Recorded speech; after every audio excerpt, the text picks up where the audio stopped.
And today, local Japanese Americans stood with Muslim and Sikh leaders to support Syrian refugees and also speak out against politicians who no longer want to accept them following the Paris attacks. Fox 40's Allie Wolf is live in our newsroom with more on their message. Allie?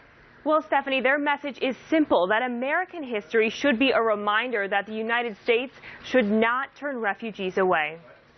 America has long been a land of opportunity where immigrants can pursue their dreams. This is the spot where this community heard that we had to leave. But there have been moments in history where people like Sakamoto were punished for their heritage.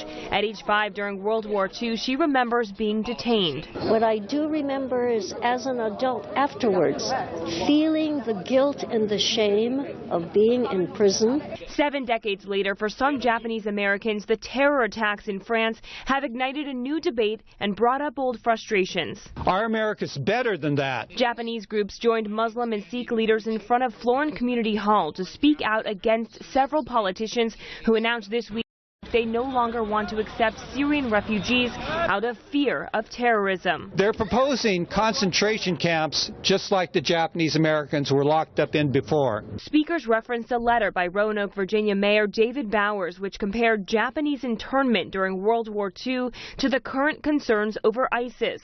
Executive Director of Sacramento's Council on Islamic Relations, Basim Al-Kara, says the statements made by Bowers and others are detrimental. Words have consequences, and these governors realize that since their campaign to attack the refugees, there's been many attacks against hate crimes against the Muslim community. As for Sakamoto, she's hoping at this time of conflict around the world, America looks to history to guide its actions toward refugees.